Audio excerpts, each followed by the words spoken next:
Filmofânico. Um bate-papo entre fãs de cinema.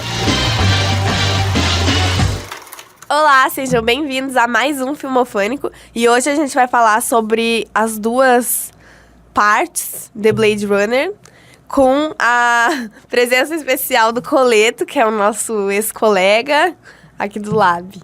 É, jovem, se o bom filho a casa torna, o pai também tem que tornar. Foi muito orgulho ter criado o Filmofânico e ver que ele continua com uma galera tão legal seguindo ele aí em frente. Vamos ver o que a gente debate hoje. Tá, eu vou ler a sinopse do primeiro filme, que é o Blade Runner 1972 não, 2019. A história é baseada na obra de Philip K. Dick. Alguém quer ler a sinopse? Lê a sinopse aí, Argos, que tu sabe mais os termos. A história é baseada na obra de Philip K. Dick, do Android's Dream of Electric Sheep. Os androides sonham com ovelhas elétricas, na tradução livre, e foi adaptada pelos roteiristas Hampton Fancher e David Peoples. A direção ficou ao cargo de ninguém menos que o inglês, né, Ridley Scott, como a gente já conhece ele. Blade Runner inicialmente polarizou a crítica especializada. Alguns não gostaram de seu ritmo, e até hoje tem gente que não gosta desse ritmo, mas é inevitável dizer que ele se tornou referência, enquanto outros gostaram de sua temática complexa.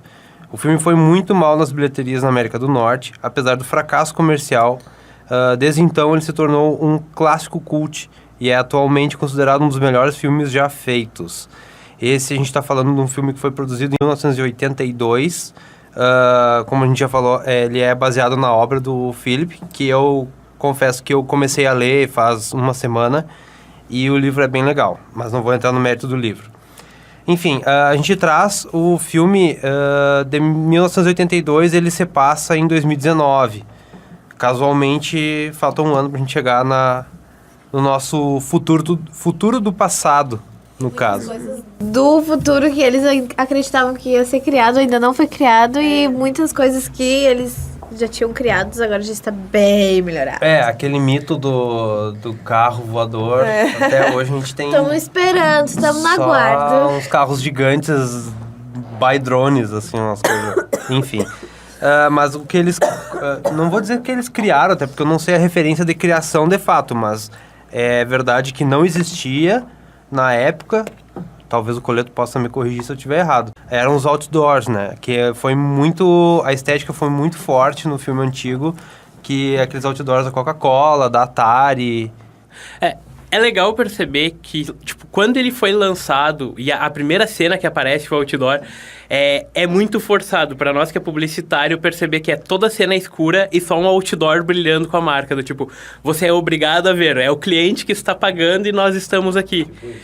E é engraçado que eles já aprenderam a melhorar esse product placement, ou o que a gente chama de merchandising, mas é o que as novelas ainda fazem, do tipo, tu tá num enredo lá, algo acontecendo, não, vamos só ali naquele banco porque ele tem as melhores taxas de juros e não sei o quê. E tu vê que é forçado porque é um cliente pagando. Então, vamos ver. Se lá se passou 30 anos e tá nos dias de hoje, talvez daqui 30 anos a gente faça algo melhor.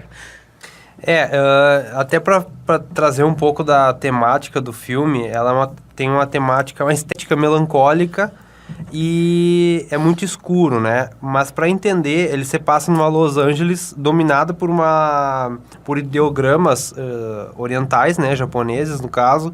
Então, para trazer isso mais claro para quem está ouvindo, a gente precisa dar uma pincelada, uma introdução bem rápida no que é o termo do cyberpunk.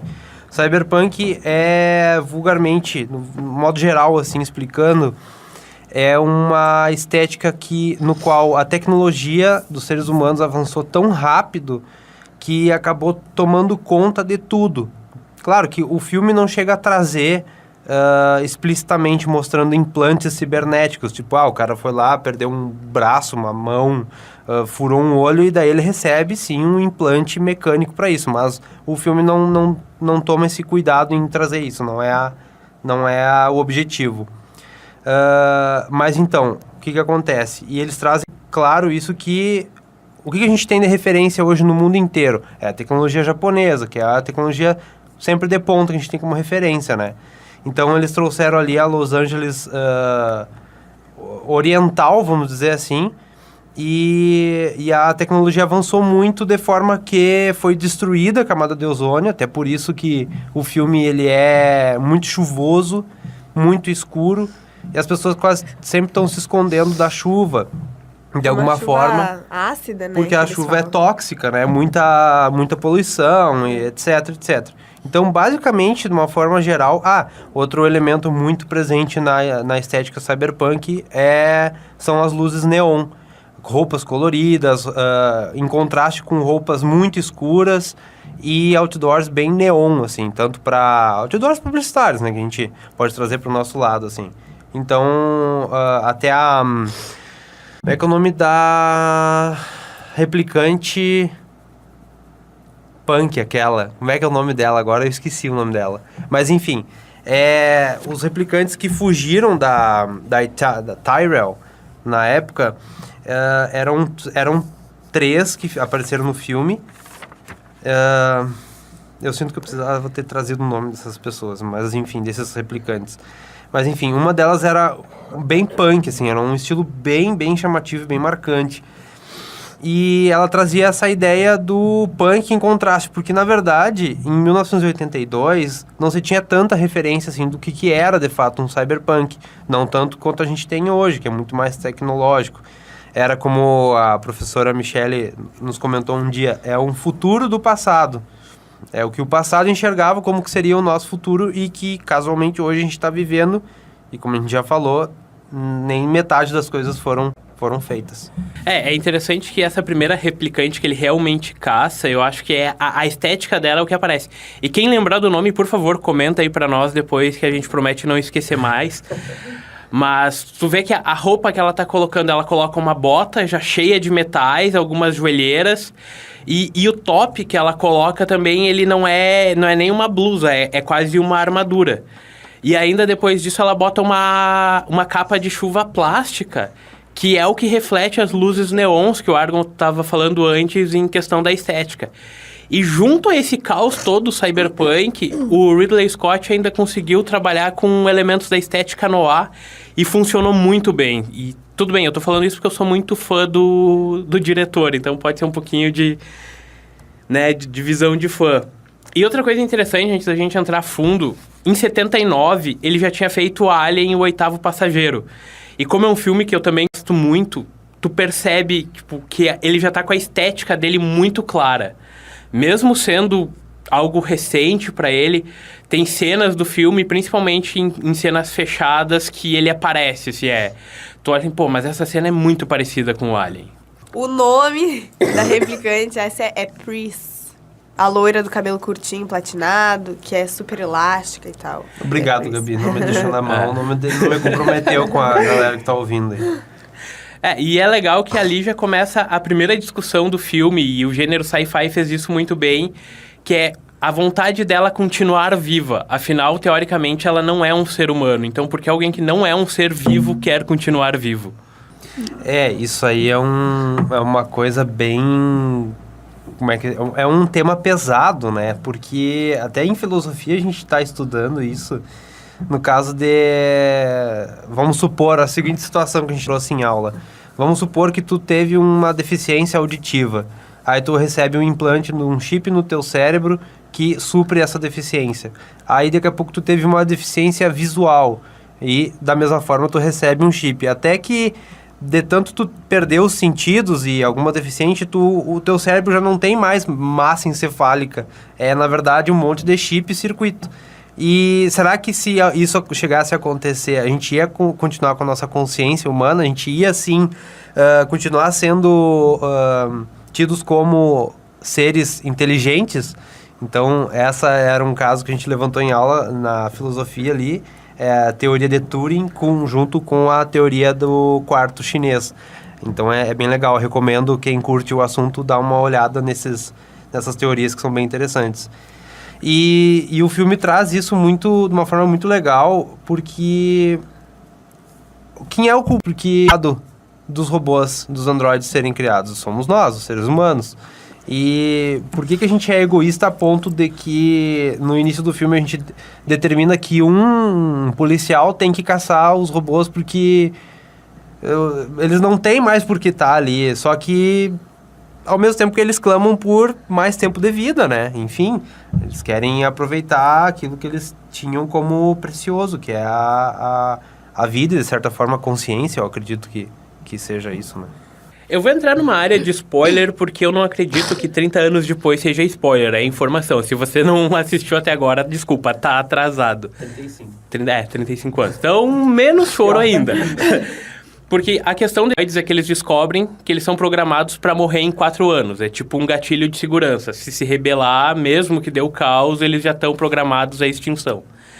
Então, quando começa toda essa discussão, e ela é muito bem trabalhada, talvez tenha sido um dos primeiros problemas que os críticos tiveram a ver o filme. Porque a estética cyberpunk, ela geralmente tem um gênero quase de ação colocado junto. Tipo, é muita guerra, muito tiro. E isso não ocorre no filme. Então, se um espectador leigo for olhar, ele é quase um filme de sessão da tarde, onde um caçador vai caçar 4 androides e acabou. Porque o próprio Ridley, ele tem uma tendência a colocar detalhes que são informações para quem presta atenção. Então, tipo, são quase pequenos easter eggs que vão gerando novas especulações. Tanto que a primeira versão do filme, quando foi feita, já existia uma discussão com o estúdio e não é nem a versão do diretor e nem um final cut que foi sair depois. E várias dúvidas que existiam, até se o próprio Deckard, que é o detetive feito pelo Harrison Ford, que tu enxerga o Indiana Jones já ali, aquele detetive canastrão, um sobretudo 7/8, só faltava o chapéu e o chicote, porque o resto tá ali. Ele começa a se perguntar a validade do que ele tá fazendo. Tipo, realmente é certo caçar os androides e por que fazer isso, ou no caso, os replicantes? E existe um cuidado que, tipo, eles não são caçados para serem exterminados, eles são aposentados. Então, toda essa discussão se gera em torno do valor da vida. E é o ponto do primeiro filme, eu acho. E talvez por isso a crítica tenha pego um pouco pesado. Faltou a ação que eles queriam para uma discussão filosófica que não seria exatamente sci-fi. E já trazendo também pro lado da crítica, a gente sabe que hoje ele é tido como um filme cult, porém, na época, ele teve um investimento de 28 milhões, um investimento bem acima do ET, que foi recordista de bilheteria na época e de lucro, e ele arrecadou 27,6 milhões de dólares. Isso aí é um déficit bem grande, então ele foi um fracasso, e hoje em dia, recém que ele está sendo tratado como um filme cult e referência em muitos quesitos. E digamos que o talento do diretor está sendo reconhecido quase que 35 anos após o filme, porque ele é um filme lento, mas ele tem toda uma análise psicológica por trás. E já trazendo para o filme novo, que a gente já pode linkar com essa narrativa lenta, porque sim, ele é lento, eu acredito que o Blade Runner 2049... ele teve uma discussão mais pesada ainda, porque um dos replicantes, que é o policial, no caso, que aposenta os replicantes antigos, ele tem um dilema pessoal tão pesado, na minha opinião, desde o relacionamento dele com o holograma, que esqueci o nome do holograma, é uma marca, vamos dizer assim. E ele tem um sentimento por aquele holograma e, ao mesmo tempo, a gente sente... Como é que é? Um pouquinho é como se estivesse assistindo um filme de romance, mas ao mesmo tempo que entra uma depressão tão profunda de tu pensar assim, putz, toda essa alegria dele é vazia, a Joy é vazia. Tipo, não tem Joy ali. E é muito emblemático, porque ela vai na chuva, aquela cena da chuva é tão emblemática que me marcou, e olha que eu sou ruim de memória. Ela vai beijar ele e do nada... ela serve como um transmissor pra comandante dele, da polícia, entrar em contato com ele. Então, tipo, quando ele vai beijar ela, o clímax da cena é justamente a bomba que ele toma na cara, assim, de tipo, não, isso aqui é só uma brincadeira, isso aqui não tem que ter sentimento aqui. Isso é uma coisa bem pesada, cara. Eu fiquei tipo, como assim? Ele beijando um holograma? Tipo, nossa, a que ponto chegamos? Uma coisa que me chamou bastante atenção na questão do holograma é que o holograma é igual pra todos todos os hologramas do filme são iguais. Por isso que a marca Joy não é nem o nome dela. Ela é tida como Joy o nome, mas é uma marca. Isso aí é frustrante. Voltando a essa cena da chuva, eu acho que ela é uma das mais marcantes do filme, pelo que eu tô vendo. Eu achei que tinha sido eu. Mas na minha questão não foi exatamente a questão do beijo. Foi como ela conseguiu, tipo, traduzir e tu percebe que é o computador entendendo o que é a chuva e a pele molhada. Então, no primeiro momento, aquelas gotas estão passando pelo holograma e ele calcula e muda, tipo, a estética da pele para ela ficar molhada. E tu percebe que o holograma começa a sentir isso de forma diferente. Eu acho que esse é o primeiro momento que que eles tentam mostrar direto, assim, a máquina está viva. E outra cena que, já trazendo esse gancho aí, é a cena que ela se coloca no lugar da replicante física. Pra ir, né, com o cara, ter a relação física real e ela ter aquele negócio, e ela mesmo diz, eu quero ser real pra ti. Cara, isso é muito bizarro. Essa cena foi bizarríssima. Porque, tipo, aparece as duas... Porque elas não são completamente iguais. Aí elas ficaram, tipo, no mesmo lugar. Aquele E ao mesmo espectro, assim. tempo, a franja da outra e... Ai, muito E a mão, esquisito. quando, tipo, uma mão mexe, a outra não mexe. Elas estão sincronizando. É. Aham. Não, e outra... O cara... o drama dele é tão forte que ele acha que ele encontrou o pai e a mãe dele. E o filme joga eu senti como se fosse na minha cara, porque tu pega apreço por ele. Tu, tipo, porra, coitado, cara. Foi uma vítima, que daí tem as memórias dele do cavalinho de pau dele, que ele escondeu lá, não sei o quê. Tu, que massa, ele vai encontrar o pai dele. Talvez ele não seja um replicante Cara, só por ser um talvez, replicante. Tipo, ele é o filho, cara. Nossa, que blow mind isso aí. Aí quando vê... Não! Pão na tua cara, assim, não tem ninguém, o cara é só um robô, o cara é só... Agora me deu um troço, assim. Porque no primeiro filme, lá, o 2019, ele é um replicante, certo? O Deckard? O Deckard, sim. Sim. Não era pra ele durar só 4 anos? O que ele tá... Peraí. Porque ele é uma Agora eu tô outra confusa. versão. Tanto que no 2049, eu esqueci o nome do novo detetive, galera, desculpa, mas... É Office K. É o É só Kay, Kay, depois é é só o Kay, que depois aparece o nome dele. Ele caça replicantes antigos que tinham prazos de vida indeterminados. Então, são grupos específicos.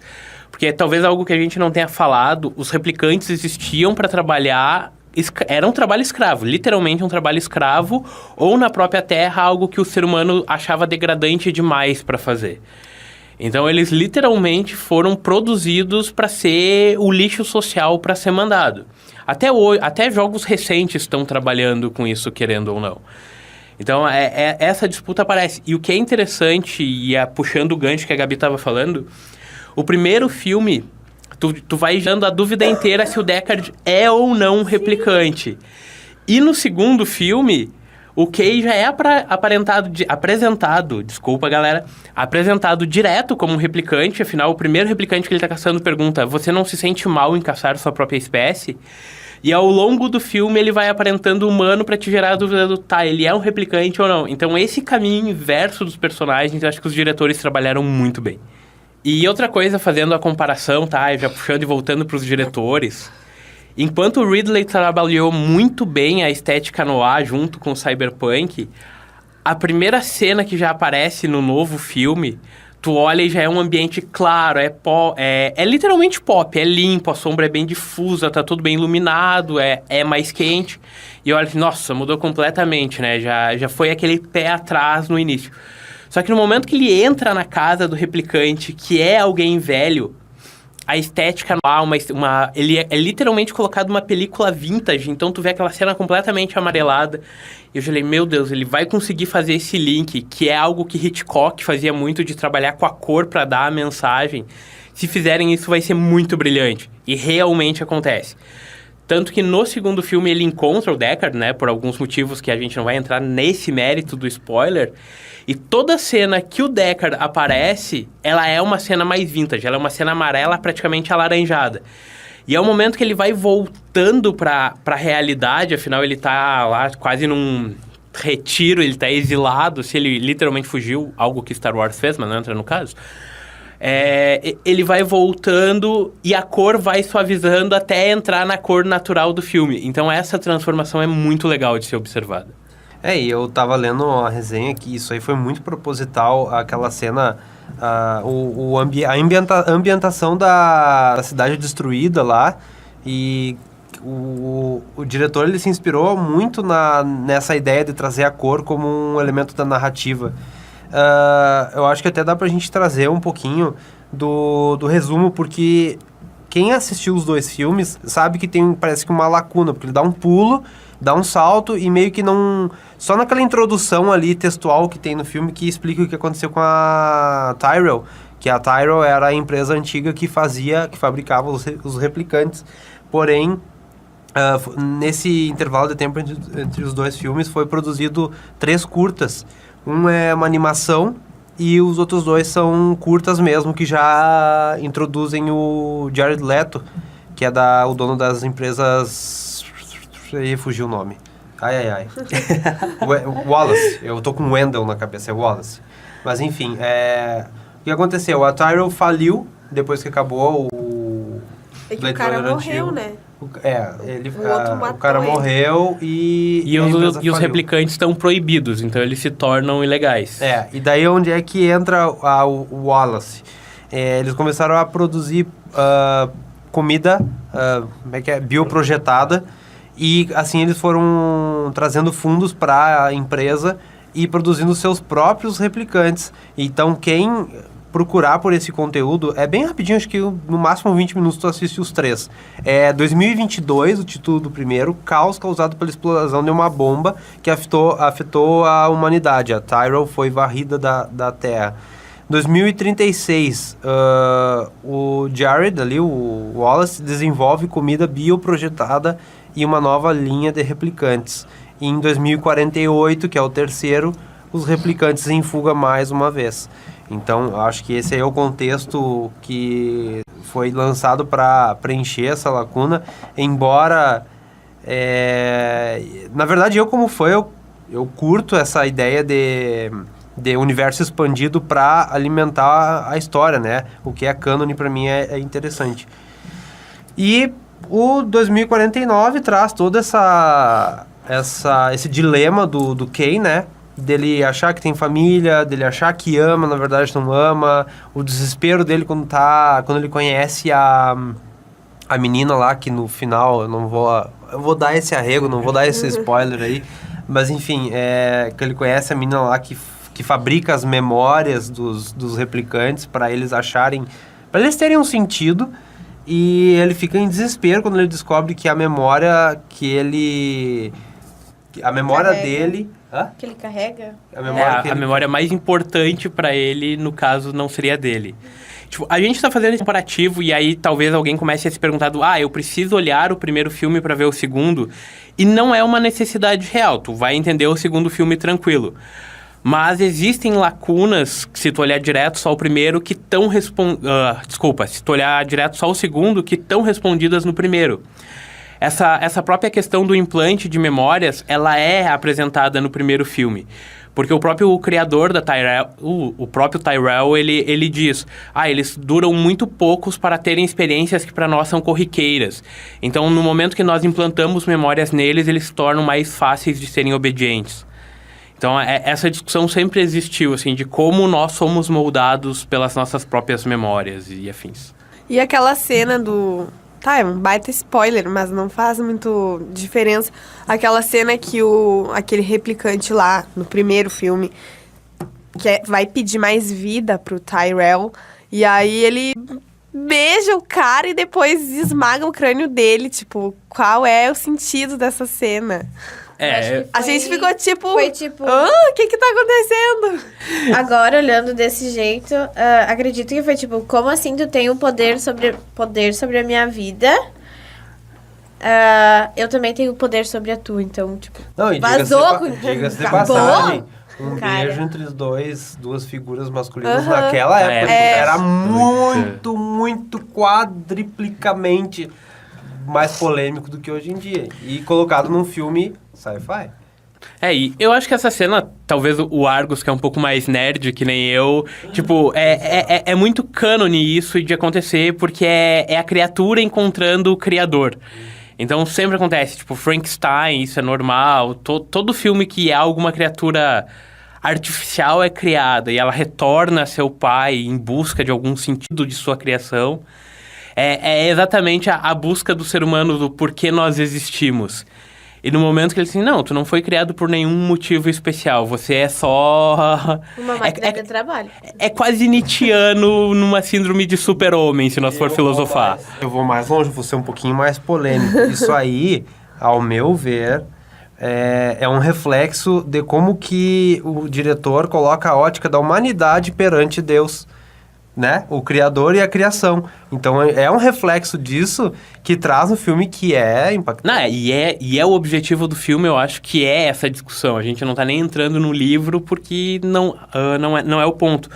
Mas se tu for olhar a própria pergunta do robô, no caso seria replicantes sonham com ovelhas elétricas, é já o argumento de seres humanos para dormir contam carneirinhos. Então, teoricamente, os replicantes vão contar carneirinhos elétricos. Então, essa discussão ela é muito legal e presente no filme. Então, se tu olhar com essa ótica, é um baita filme. Agora, se tu espera um filme de sci-fi com ação... Tiroteio, loucura. Desculpa, não é o filme pra você. Não é a ideia. Tô dando uma dormida às vezes. Vai, então só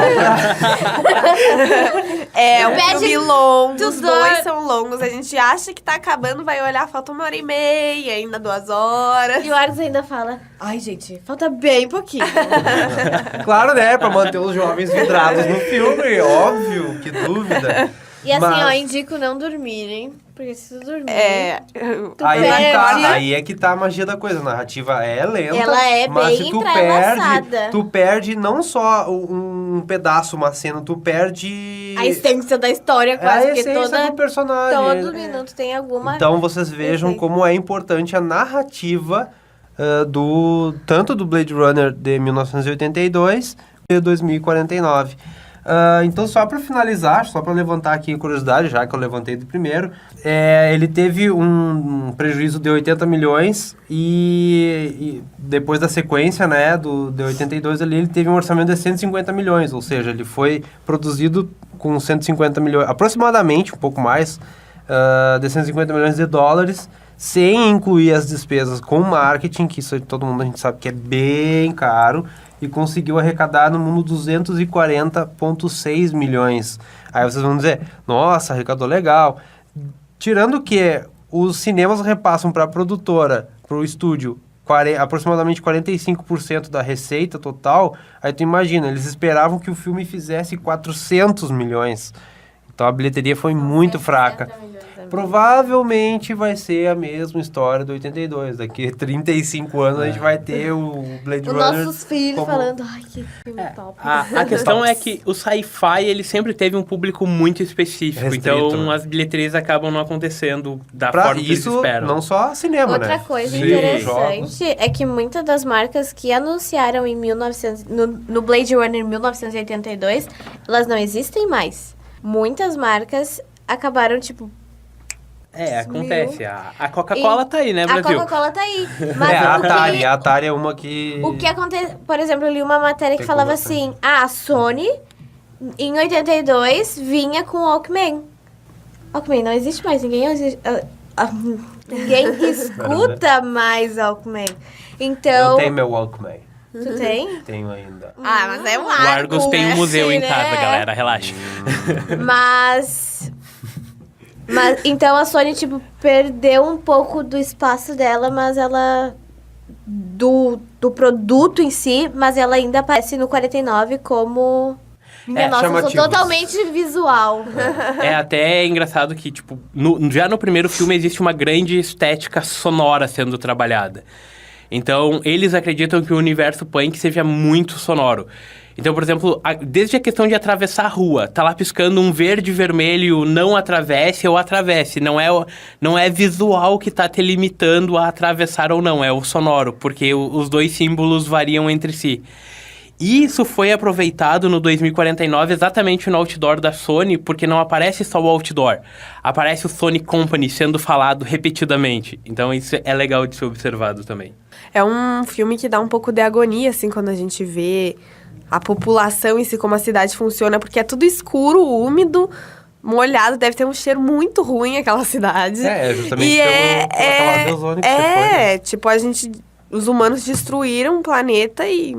uma coisa que a gente não falou é que não tem todo mundo na Terra, muitos... Foram pra colônia de Marte. Foram pra outro planeta. Mas quem vive aqui na Terra, tipo, sei lá, dá uma agonia, porque não tem árvore, não tem luz, não tem sol, é tudo escuro, Quem não tudo tem úmido. condições de ir pra Marte. E é tudo muito tecnológico, é um troço assustador. Eu espero não estar viva se um dia isso acontecer. Tanto que no primeiro filme, a primeira discussão que aparece quando ele é recrutado pra missão, o cara já deixa isso muito claro. Você tá aqui na Terra, ou você é policial ou você é gentinha. Então deixa claro que o que ficou aqui na Terra de ser humano é ralé, não é? Quem saiu... Ou, no caso, o próprio Tyrell, que daí é o dono da empresa, né? Aí a elite vai estar sempre lá nos prédios altos e... essa estética aparece sempre. E acho que pra encerrar, já que a gente tá no caminho, é interessante ver como Hollywood continua tentando fazer o sci-fi emplacar. Então eles sempre colocam aquele elenco de peso, e essa vez não foi diferente. Os 2 filmes têm grandes nomes. Se a gente sair dos 2 filmes, pega Ghost in the Shell, também botou grandes atores pra tentar fazer uma bilheteria grande, porque é um gênero que ainda é visto com muito preconceito, infelizmente, na minha visão. Eu também. Bom, sou suspeito pra falar, né? Tô consumindo conteúdo sci-fi e cyberpunk aí, a fuzel, como diz outro. Então eu acho que é isso, né, Gabi? Acho que é. Mas eu só assisti o 2049 por causa do Ryan, né? Vamos se respeitar. Eu só assisti esse filme por causa do Filmofânico. No fim é legal, mas é um cansativo. A Ana fica, né? nossa, como ele é gato, né? Então tá, é isso, gente. Fiquem ligados nas nossas redes sociais, que a gente ainda vai fazer alguns outros filmofânicos pra acabar com o ano, como algum especial de Natal. E... Com o Roberto Carlos. E a Misha vai ter que entrar nessa. Vai. Vai. Ela vai escolher. Amarro ela aqui dentro do estúdio e não tem... Vai ter que falar. Só sai Fica falando. aí. Então é isso, gente. Um beijo.